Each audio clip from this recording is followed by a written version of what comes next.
You're not gonna believe what happened when my crops literally vanished overnight, thanks to the HOA. Yeah, the same HOA that's supposed to protect the neighborhood decided they had the right to fence off a chunk of land they didn't even own. Imagine walking out to water your garden and seeing a shiny new metal fence around it, with a lock. No notice. No warning. Just gone. My tools. Still inside. My crops. Trapped. Their reason? Community aesthetics. You can't make this stuff up. But here's where it gets good. What they didn't know, what they really should have checked, is that I had already bought that little strip of land fair and square. Surveyed, signed, sealed. And as for that gate they installed, let's just say I now hold the only key. Yeah, you can already feel where this is going, right? It started off as a small garden, something peaceful to do after work. Tomatoes, some peppers, a few herbs. Nothing fancy. But when control freaks with clipboards decide they're above the law, things get messy. Fast. Now the HOA's scrambling, trying to figure out how their new common area is locked up tight.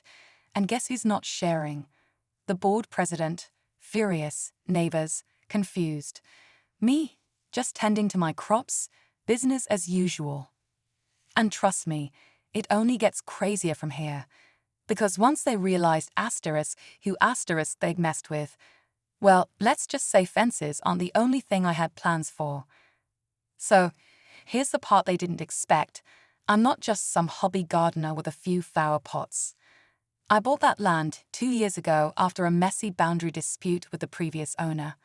Had a full survey done, filed everything with the county. It's not huge, but it's mine. I cleared it, tilled it, and spent weekends turning it into something I was proud of. It wasn't just about the crops. It was peace. It was mine. Then comes the HOA, acting like they own the planet. Apparently, they assumed the land was common property because the old fence line was unclear. But did they ask me? Nope. They just showed up one day with a contractor, dropped a fence like it was no big deal, and locked it up. That's when I knew it wasn't a mistake. It was a power move. A quiet land grab. Now, the real kicker. I tried talking to them, sent emails, walked into a board meeting with my documents. You'd think a title deed and a stamped survey map would shut things down, right? Wrong. They claimed the fence was temporary, and they were reviewing ownership. Meanwhile, my crops were withering inside their new metal cage. What they didn't realize is I had already made a spare key before they even finished tightening the bolts. So while they were writing up violation letters, I was unlocking my gate like it was any other day. But that small act? It sparked a full-on standoff, and it wasn't just about land anymore. It didn't take long for things to get weird.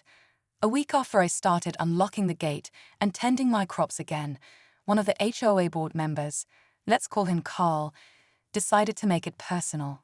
He started showing up during the day, just standing there on the sidewalk, arms crossed, watching me like I was some kind of trespasser. No words, no waving, just that stiff, judgmental stare. Like he was trying to intimidate me. But here's the thing, when you know you're in the right, it's a whole lot easier to keep your cool. Then came the letters. First, a formal notice from the HOA saying I was unauthorized to access the fenced area. Then a second letter threatening fines if I continued to breach community structures. I laughed at that one. Breach? It was my gate, my lock, my land. But still, the tension was getting thick. I started documenting everything, videos, photos, copies of old maps, just in case things escalated. And trust me, they were about to. Neighbors started whispering. Some supported me but stayed quiet. Others were clearly siding with the HOA, either out of fear or plain old nosiness. A few even started accusing me of causing drama in the community Facebook group. Classic. And then one night, I noticed someone had moved the lock on my gate. They didn't cut it, just replaced it, like they thought I wouldn't notice. That was the moment I realized. This wasn't about a fence anymore. It was about control, and I wasn't the only one they'd done this to. The morning after the lock swap, I stood there staring at the gate, heart pounding. This was no mistake. Someone had gone out of their way, probably under cover of night, to reclaim what they thought they controlled. I didn't touch it right away. I took a picture, then walked the perimeter, half expecting to find someone watching from behind their curtains. And sure enough, Carl's blinds shifted, just for a second. That day, I didn't go to work. I went to the county records office. I pulled every document tied to that plot, ownership history, HOA filings, even their original bylaws. I was looking for something they missed, some crack in their story. And I found it. Turns out, not only did I legally own the land, but the HOA had no easement rights over it. That meant they couldn't fence it, use it, or even touch it without my permission. And they knew it. The signatures were right there in black and white. When I got back, the new lock was still on the gate, so I'd brought my bolt cutters. Not to destroy anything, just to reclaim what was mine. But right as I clipped it, guess who pulled up in his golf cart like he was on patrol? Carl. And this time, he didn't stay silent. He demanded to know what I thought I was doing. I didn't answer. I just held up the deed and pointed to the camera mounted on my shed, blinking red. He paused. Then he smiled. That's when I knew something bigger was coming. Carl's smile wasn't friendly. It was the kind that says, "You may think you've won, but I've got something up my sleeve." I didn't say a word. I just turned around, opened my gate, and walked inside like I owned the place, because I did. But that moment stuck with me. Something about the way he smiled didn't sit right. 2 days later, I found out why. A certified letter showed up at my door, not from the HOA this time, from a law firm. Apparently, the board had voted to sue me for obstructing community development and damaging HOA property. Yeah, you heard that right. They were taking me to court for unlocking my own gate on land I legally purchased. I felt like I was in some kind of twisted sitcom, but this was real. Legal fees, court dates, stress. It was all about to hit. And this wasn't just a scare tactic. They attached photos of me inside the garden, highlighted parts of their bylaws out of context, and claimed I was disrupting harmony in the neighborhood. But here's the wild part, the second twist. While digging deeper into their legal claims, I stumbled across something in an old HOA report buried in their meeting minutes. It showed a confidential plan to build a new walkway through my land, a walking trail, with benches, funded by homeowner dues, and it had already been approved, months before they ever installed the fence. That's when it all clicked. This wasn't about a fence, it was about a secret project, and I was in their way. The court date came faster than I expected. I walked in with a binder full of proof, deed records, survey maps, screenshots from the HOA's own website, and yes, that buried report outlining the trail project.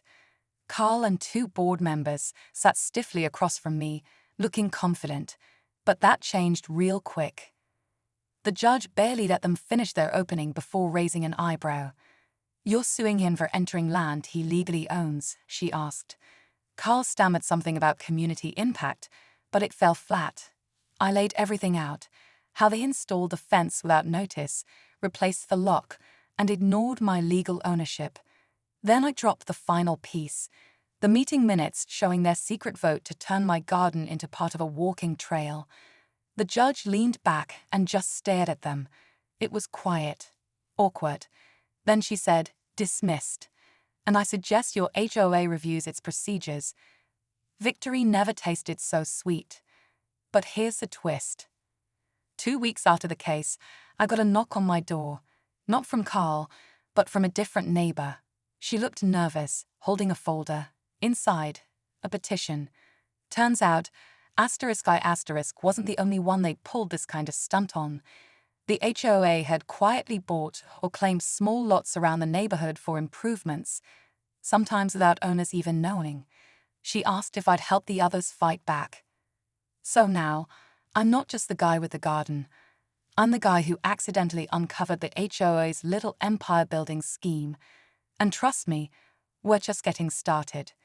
Victory never tasted so sweet. But here's the twist. 2 weeks after the case, I got a knock on my door. Not from Carl, but from a different neighbor. She looked nervous, holding a folder. Inside, a petition. Turns out, asterisk by asterisk wasn't the only one they'd pulled this kind of stunt on. The HOA had quietly bought or claimed small lots around the neighborhood for improvements, sometimes without owners even knowing. She asked if I'd help the others fight back. So now, I'm not just the guy with the garden.